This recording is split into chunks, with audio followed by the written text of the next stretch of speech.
Ford motor company, automobile की दुनिया का एक ऐसा नाम जो एक सदी से भी ज्यादा पुराना है। लेकिन भारत में 25 साल की लंबी पारी खेलने के बाद ये कंपनी एक ऐसे मोड़ पर आ खड़ी हुई जहां सवाल अरबों डॉलर का था। सवाल ये था कि क्या भारत में रहकर और संघर्ष किया जाए या फिर अपने अरबों डॉलर के निवेश को बट्टे खाते में डालकर यहां से निकल लिया जाए। चलिए आज फोर्ड के इसी धर्म संकट की कहानी को समझते हैं। ये शब्द थे जेम्स फार्ली के, जिन्होंने अक्टूबर 2020 में फोर्ड के नए सीईओ का पद संभाला था। उन्होंने पूरे जोश के साथ कहा, अब दरवाजे को तोड़कर आगे बढ़ने का समय है।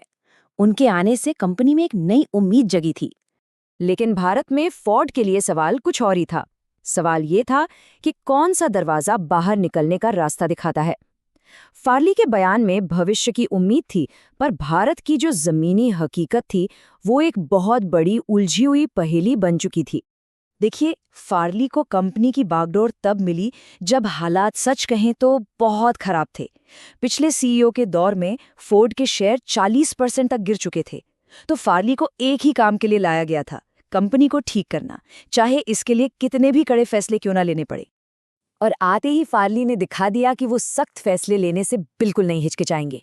उनका पहला बड़ा कदम था ब्राजील में फोर्ड के तीनों प्लांट बंद करना। सोचिए, एक ऐसा बाजार जहां फोर्ड 100 सालों से काम कर रहा था। इस एक फैसले पर $4.1 बिलियन का खर्च आया और इसने साफ संदेश दे दिया कि अब कोई भी ऑपरेशन सुरक्षित नहीं है।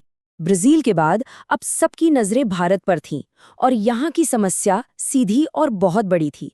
फोर्ड ने भारत में $2 अरब से ज्यादा का निवेश किया था और नतीजा 2% से भी कम का मार्केट शेयर। ये एक ऐसा सौदा था जो कंपनी को लगातार सिर्फ और सिर्फ नुकसान पहुंचा रहा था। तो चलिए थोड़ा पीछे चलते हैं और समझते हैं कि आखिर भारत का बाजार दुनिया भर की ऑटो कंपनियों के लिए इतना बड़ा सपना बना ही क्यों था। ये बात है 90s के दशक की, जब भारत ने अपनी अर्थव्यवस्था के दरवाजे दुनिया के लिए खोल दिए। 1995 में सरकार ने विदेशी कंपनियों को सीधे निवेश की इजाजत दे दी और अचानक दुनिया की बड़ी बड़ी कार कंपनियों को लगा कि जैसे उन्हें कोई खजाना मिल गया हो। 1 अरब लोगों का बाजार। और फिर तो जो हुआ, समझिए कंपनियों की बाढ़ सी आ गई। 1995 में फोर्ड और जनरल मोटर्स ने भारतीय पार्टनर्स के साथ एंट्री की। अगले साल हुंडई आ गई और देखते ही देखते टोयोटा से लेकर फॉक्सवैगन तक दुनिया का हर बड़ा खिलाड़ी इस भारतीय सपने का हिस्सा बनने की होड़ में था। लेकिन ये जो सपना था ना, वो उम्मीद के मुताबिक हकीकत में नहीं बदल पाया। भारतीय बाजार की अपनी कुछ ऐसी सच्चाइयां थीं जिन्होंने बड़े बड़े ग्लोबल दिग्गजों के पसीने छुड़ा दिए। कंपनियों ने शर्त लगाई थी कि भारतीयों की कमाई तेजी से बढ़ेगी और एक बड़ा मिडिल क्लास कारों पर खूब खर्च करेगा। लेकिन हुआ क्या? हकीकत ये थी कि 2011 से 2021 के बीच प्रति व्यक्ति आय बहुत धीमी रफ्तार सिर्फ 3.74% सालाना से बढ़ी। मतलब जिस मिडिल क्लास पर दांव लगाया गया था, उसके लिए एक नई कार खरीदना अभी भी एक बहुत बड़ा सपना था। और तो और, भारत में कार खरीदना और उसे रखना भी कोई सस्ता सौदा नहीं है। यहाँ कारों पर टैक्स अमेरिका या यूरोप से सीधे सीधे दोगुने से भी ज्यादा है। सोचिए, 28% जीएसटी और फिर बड़ी गाड़ियों पर 22% तक का एक्स्ट्रा टैक्स। और इस मुश्किल बाजार में दबदबा था सिर्फ कुछ खिलाड़ियों का। जैसा कि इस चार्ट में साफ दिख रहा है, मारुति सुजुकी और हुंडई, ये दोनों मिलकर ही मार्केट का लगभग 2/3 हिस्सा कंट्रोल कर रहे थे। और फोर्ड तो इस पूरी तस्वीर में कहीं था ही नहीं, 2% से भी कम की हिस्सेदारी के साथ। तो देखिए, बाजार की चुनौतियां तो अपनी जगह थीं, लेकिन फोर्ड ने अपनी स्ट्रैटेजी में भी कुछ ऐसी बड़ी गलतियां की जिनसे मुसीबत और बढ़ गई।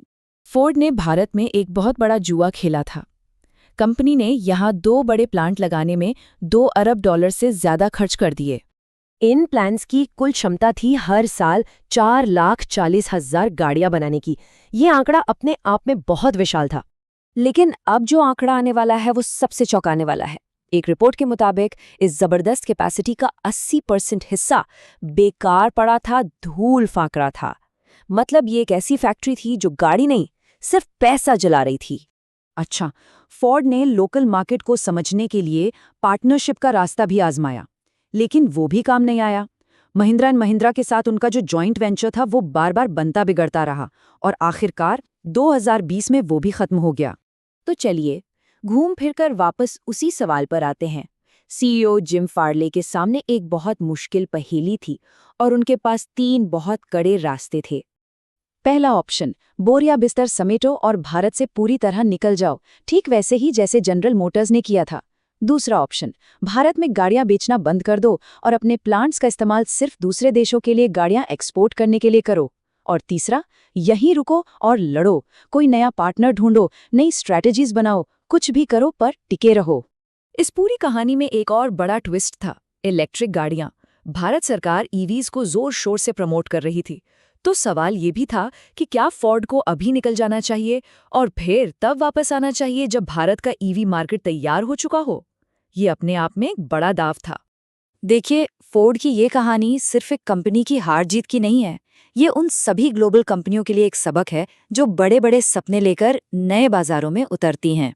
तो आखिर फोर्ड की इस कहानी से हम सीखते क्या हैं? पहला सबक, आप दुनिया के लिए बेस्ट प्रोडक्ट बना सकते हैं, लेकिन अगर वो लोकल लोगों के हिसाब से नहीं है तो वो नहीं बिकेगा। दूसरा, कागज पर किसी बाजार का बड़ा दिखना और जमीन पर उसका बड़ा होना, ये दो बिल्कुल अलग बातें हैं। और सबसे जरूरी बात, नए और मुश्किल बाजारों में बॉस बनने से ज्यादा जरूरी है टिके रहना सीखना। ग्लोबलाइजेशन मौकों का एक बड़ा वादा तो करता है, लेकिन ये एक सवाल भी खड़ा करता है कि आखिर किसी सपने की कीमत क्या होती है, और उस सपने के पीछे भागते हुए कब समझ जाना चाहिए कि अब रुकने का वक्त आ गया है।